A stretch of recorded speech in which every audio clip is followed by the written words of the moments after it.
Welcome to The Direct Line, the official podcast for OADSP.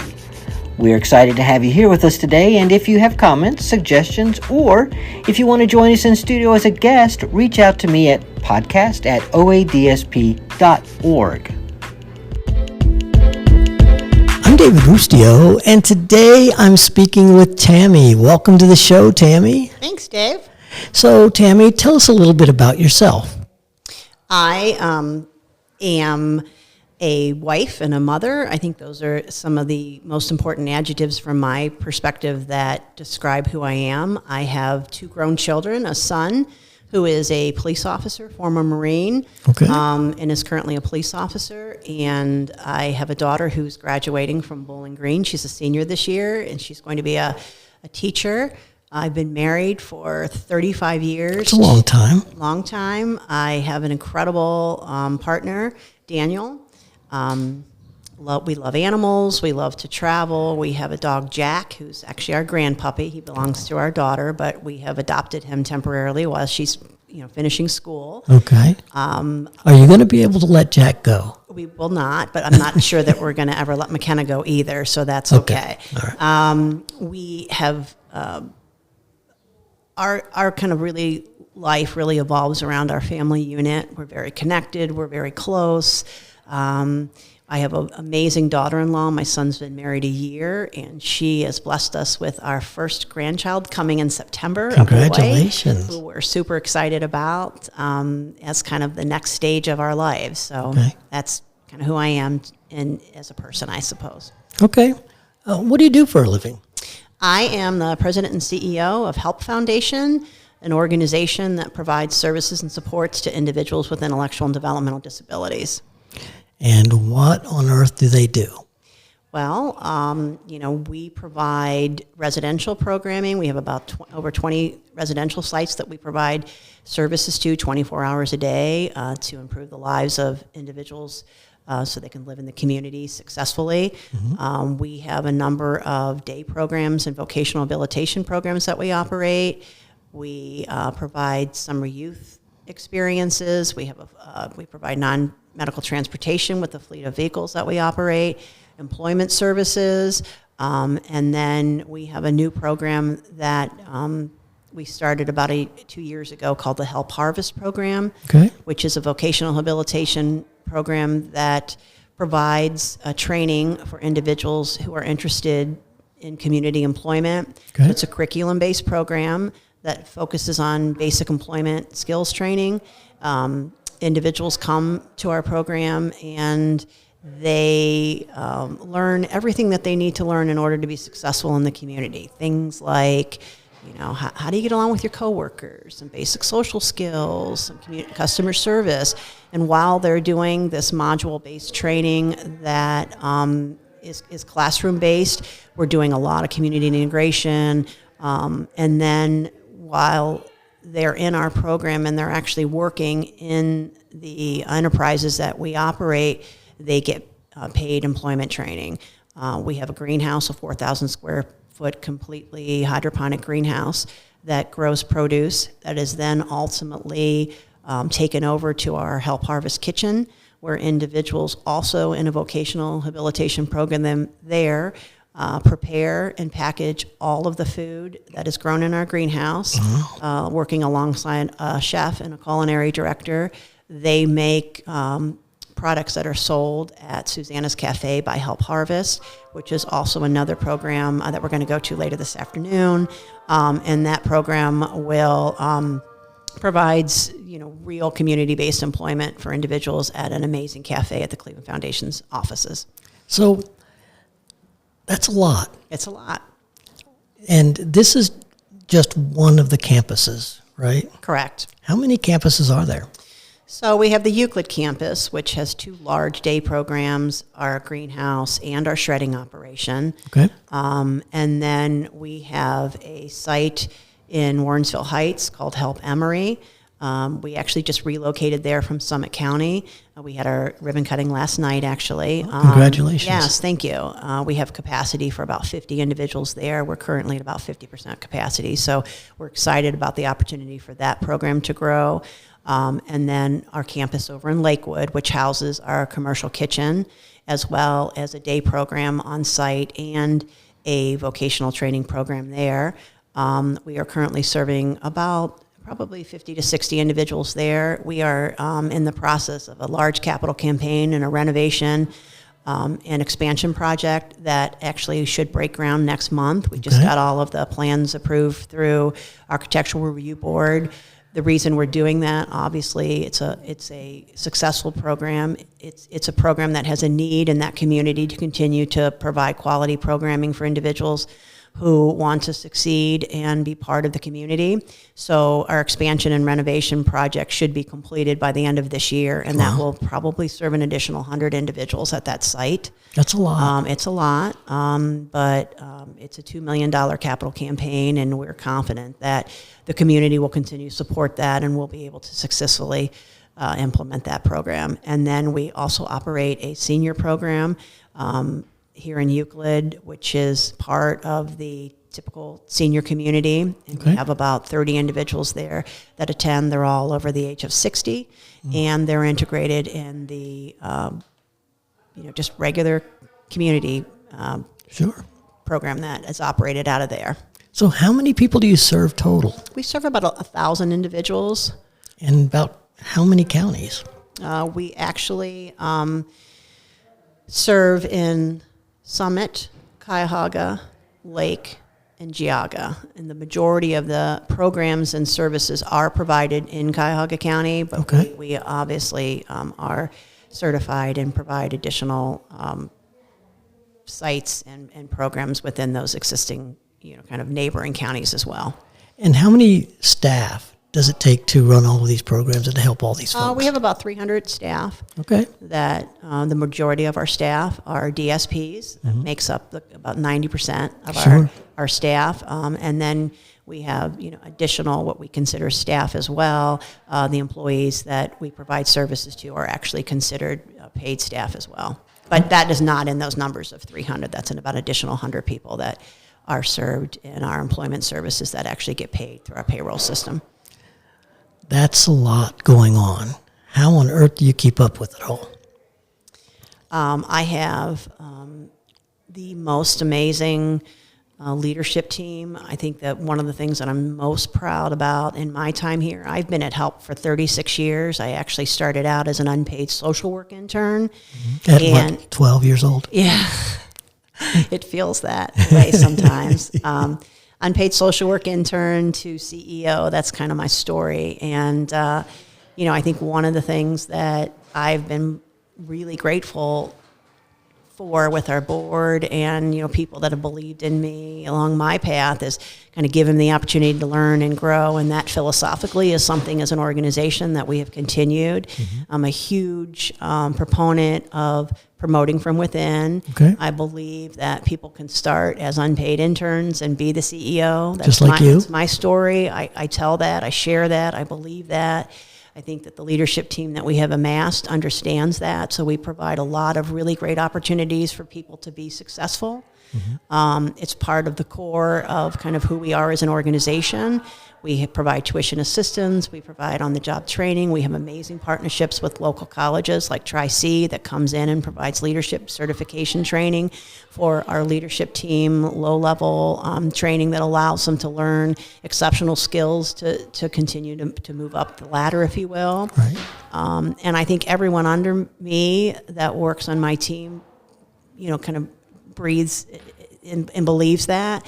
And I think that, the atmosphere that we've created, the culture that we've created at HELP, I think people believe that because it's the truth and they see it. And so that's, what I think I'm most proud of. Good. So you have 300 staff. So obviously you're never looking for more because you're completely full, right? I think the reality is for anyone who's been involved in the system, I think that it's a job that it's a great job. First off, I mean, I think if you haven't been in the field, or if you're just getting in the field, I think that there isn't a better job in the world that you could do to be able to come to work and feel loved and that you're making a difference. It's this mission work, but also it's real work. It connects you to people that want you in their lives and need you in their lives, and you go home at night and you feel good about yourself. It's been a good day, right? Right. Every day. Great day. That's the reality. So we're always looking for staff. People can get on our website and apply. What's that website? How do you get to it? helpfoundationinc.org. Okay. And that'll take you to a landing page. There's a click at the top that allows you to apply online. It's a pretty simple process. We also, a lot of people use Indeed. That's where a lot of our candidates come from. Sure. So we post all of our jobs on Indeed as well, and there's an opportunity for individuals just to apply directly through Indeed. But I think one of the wonderful things about HELP is, again, the story of having a career. I've had a 36-year career, and many of our staff that have been here for a long time. And so I think that it really is an opportunity for you to come in, to explore what this field's all about, and find out how you make a life, a career, out of helping people with disabilities. So you work with some fine folks, and today I've already been hugged by some folks, and the people here that you're serving seem really happy. That is the most important thing. That kind of is really just our premise of what we do. We are here to improve the lives of the people that we serve. That is the most important thing that we do. Right. And you obviously have a fan club. We talked about that earlier. When you walk in the room, everybody's excited to see you, and you have to have security push people away because so many folks want to come up and love on you a little bit, and that says a lot about you. So enough about you. Talk to us about some of the folks that work here, that have truly made a difference in the folks that you serve. It is so important as I go out in the field and I see the work that individuals do, how obviously just the impact that they feel by being here.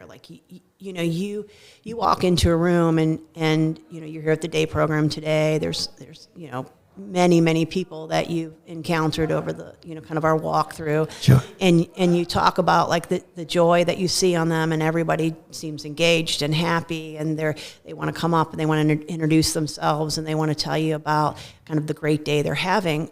But what I also see, and maybe you saw that too, I'm hoping you did, is that staff has that same look of joy about being here and creating an environment that they too are part of that. It becomes what this day is about for them.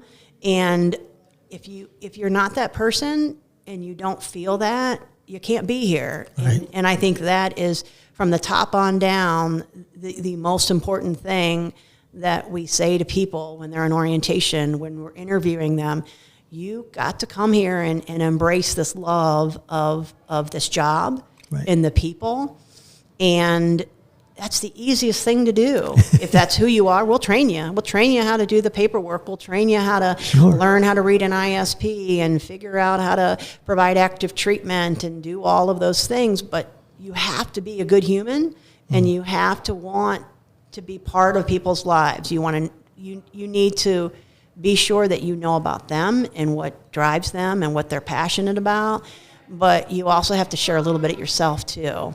Right. And I think people aren't always really sure what that means, and then they're out in the field and they see that, because everybody from the top on down, that's who they are. Right. And then you either make it or you don't. Because Right. if it's not the right fit for you, it's just not the right fit for you.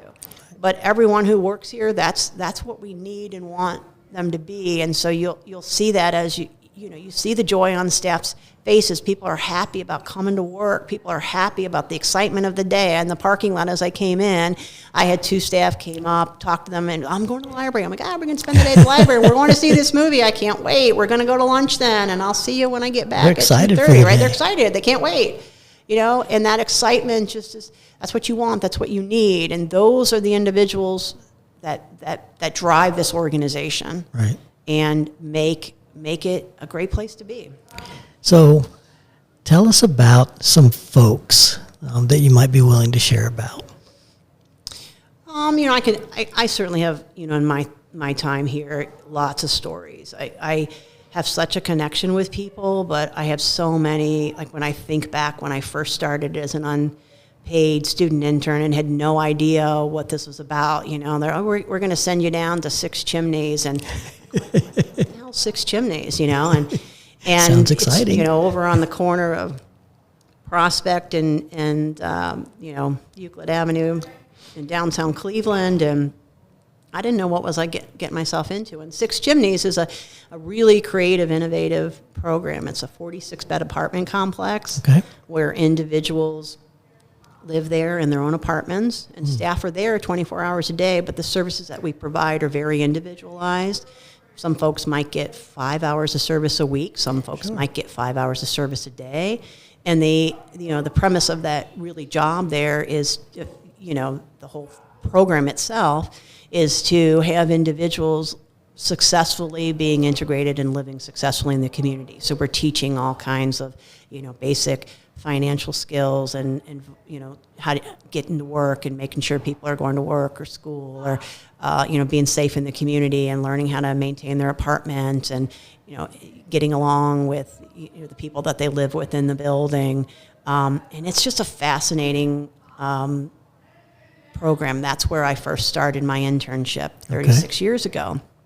And my job, after I was hired, I did my year of internship, and then I was hired as a DSP. And, my job was just that, trying to successfully work with folks and help them, be able to live in their apartment and be safe and happy. And not need us at some point. Right. And that was the goal. And so I have so many memories as I first started out about that have really kind of, I think, cemented who I am as a leader and as a person. And one of my earliest memories is this gentleman that I loved, Otto, and he had spent most of his life inappropriately kind of placed in an institution because he was nonverbal. And thank God, we were part of this whole deinstitutionalization process, and Otto came to us, and for the first time in his life, was able to live in an apartment and have things, but he was nonverbal.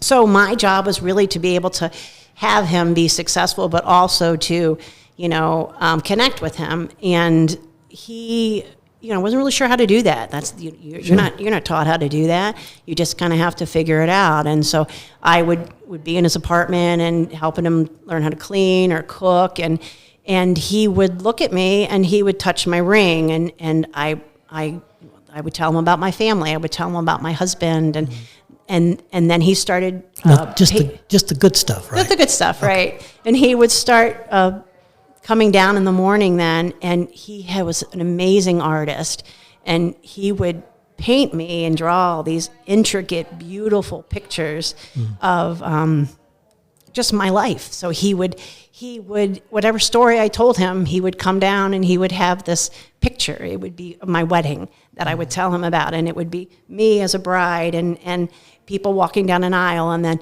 the next day I would tell him something about whatever, and it would be, my husband owned a pizza shop when we first got married, and he would draw pictures of, somebody working in a kitchen making pizza, whatever I told him, and I knew he understood what we were talking about, and we had this connection.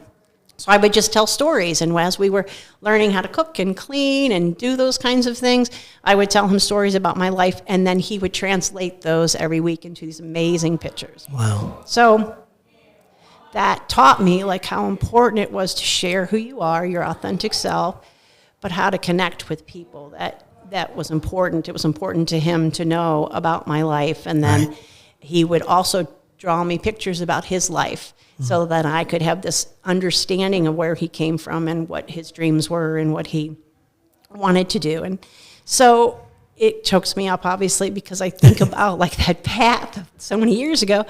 But he ended up getting sick. And one of the things that was so important to me was this ability to be there for him. And so we were able to connect services with hospice, and he came in and died in his apartment with me holding his hand. Wow. And it impacted me for all of my career. And so it made me so grateful to be able to have this kind of connection and story about helping people live a life, but also being with them to the end.